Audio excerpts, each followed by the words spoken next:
join me in welcoming Andrew Gygi.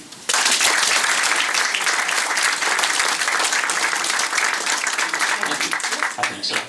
First, let me thank you all for having me here tonight, and it's great to see so many people interested in the history of New Smyrna Beach and the history of the Coast Guard. One thing that is interesting about the Coast Guard here in New Smyrna Beach and in Volusia County is that there are a lot of people who don't know we're here.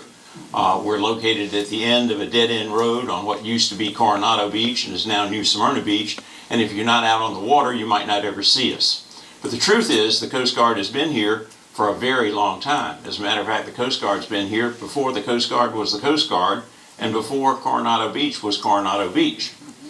To understand how this could be, we've got to go back. We've got to go way back to 1790. And I'd like to make this an interactive presentation. If you have any questions, just raise your hand and I'll try to answer them. Don't worry about interrupting my train of thought. I don't have any. And likewise, I may ask you all a few questions, okay? 1790. The War for Independence was won, George Washington was president, and the country was deeply in debt. Some things never change.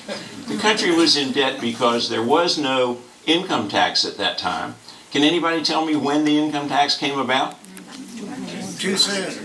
It was in 1915. The 16th Amendment was passed. It wasn't ratified until 1923.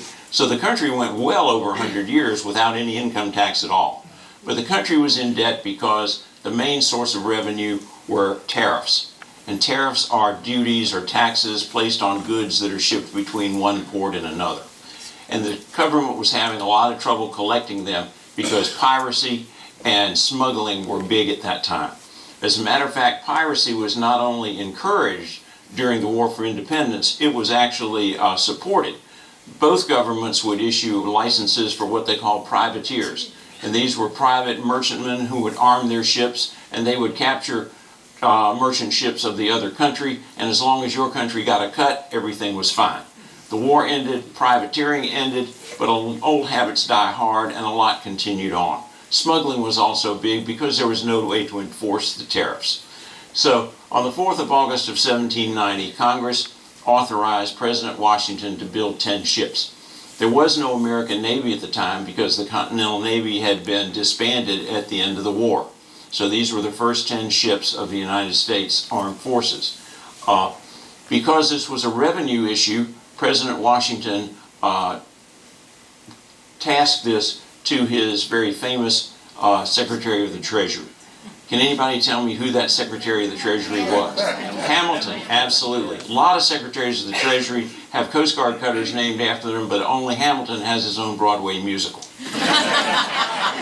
Hamilton built the 10 ships, and they were known as cutters. This was the type of ship they were. They were relatively small, relatively well-armed, relatively fast, and for over 100 years, the Revenue Marine, as it was first known, and the Revenue Cutter Service, as it became known, they did a pretty good job of stopping smuggling and collecting the tariffs. The other problem with collecting the tariffs were shipwrecks. You can't collect a duty on goods that don't reach port. Shipwrecks were very, very common. The Northeast has a rocky shore, frequent storms, lots of fog. The mid-Atlantic coast has shoals that extend more than 10 miles offshore, and the seas are relatively cold. A lot of cargoes were lost and a lot of lives were lost. Sometimes over 100 lives lost in a single shipwreck. To try to cut down on this loss of life, lifesaving stations started popping up. The first one was the Massachusetts Humane Society, and they gradually spread down the coast to Virginia and North Carolina and some in South Carolina. They were poorly organized. They were volunteer organizations. There was no organization to it. They were not particularly well trained. There was no standardization. They were not very well equipped. And so shipwrecks and losses of lives continued and continued until this man, Sumner Kimnall. Sumner Kimnall was not a seafaring man. He was an attorney. He was working as a clerk in the Department of Treasury, but the bureaucrats recognized his organizational skills.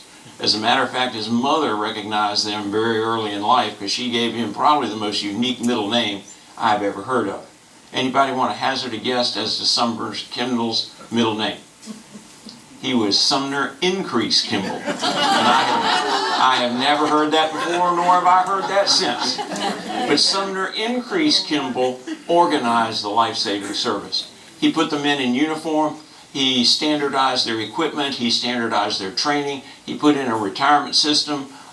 He instituted inspections, and he demanded accountability.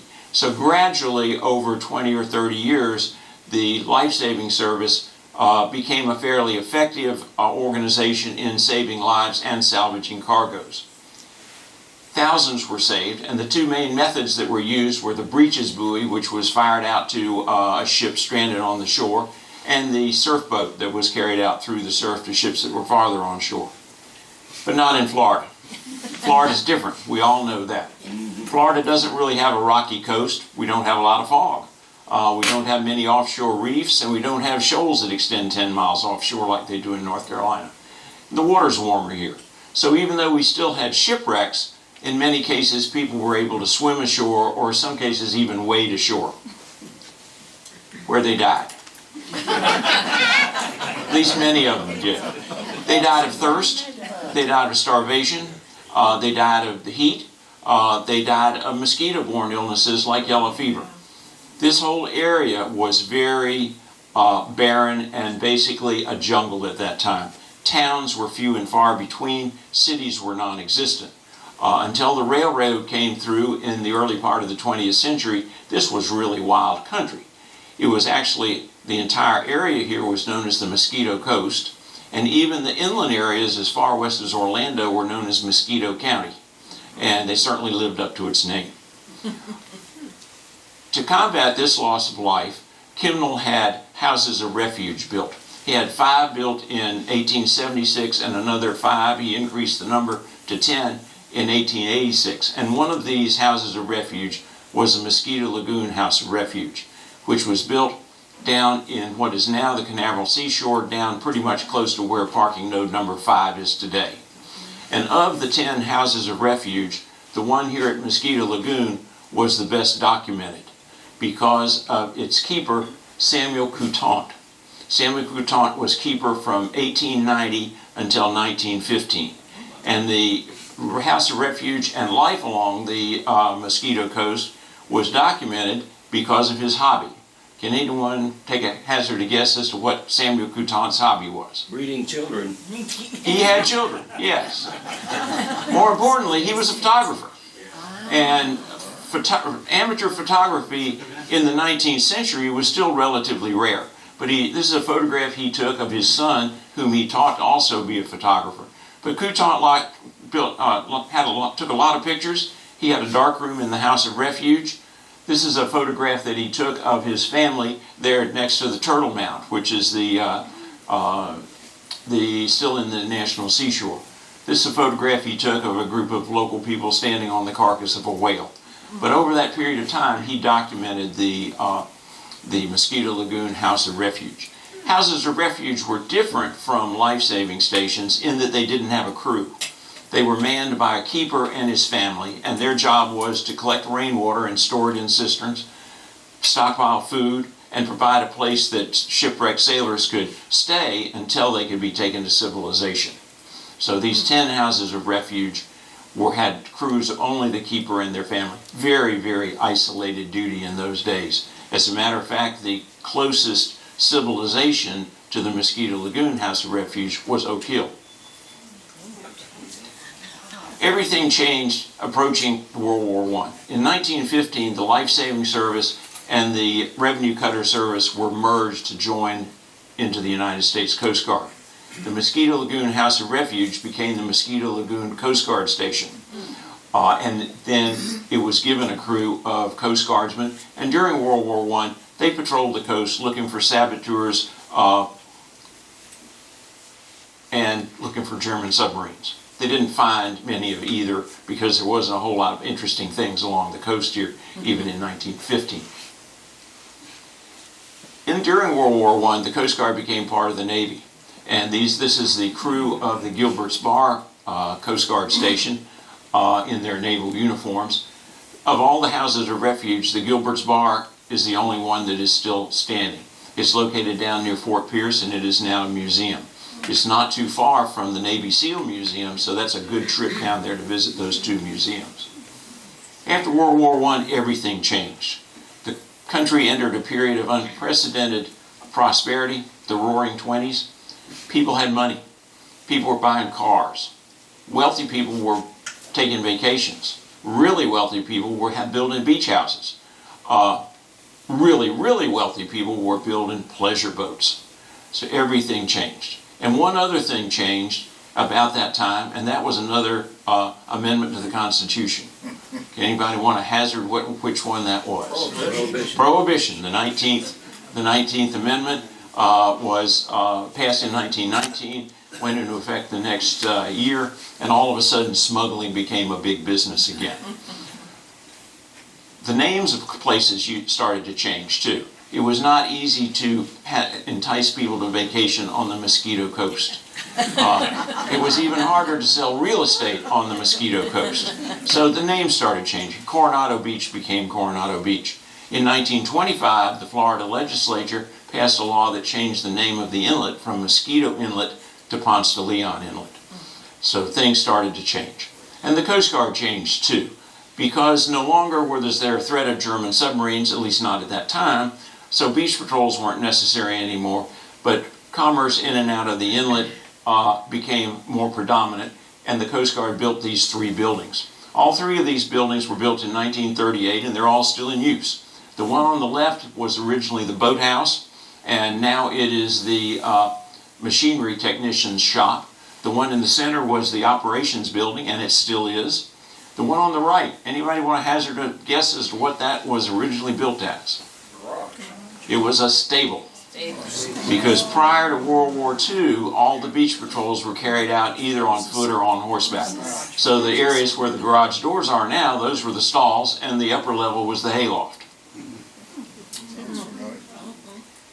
On the 25th of September 1939, the crew closed up the Mosquito Lagoon Coast Guard Station and moved up to the Ponce de Leon Coast Guard Station. The original log pages from the day of the move are hung and framed in the operations building and signed by all of the crew.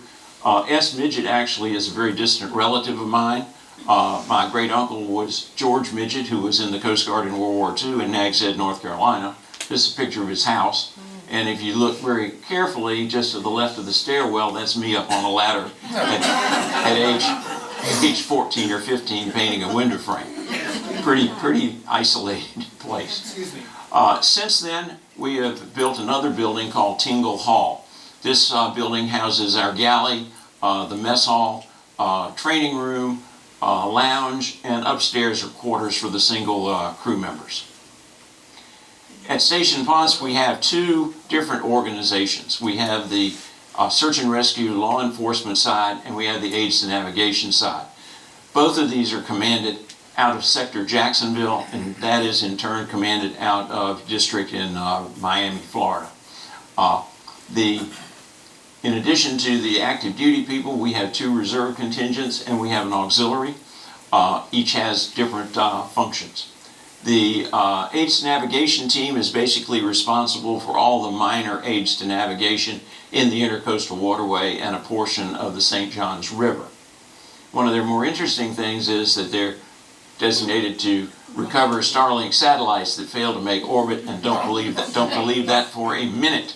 I totally made that up just to see who was awake. These are not Starlink satellites. These are Carmanas. Carmanas are very interesting little things.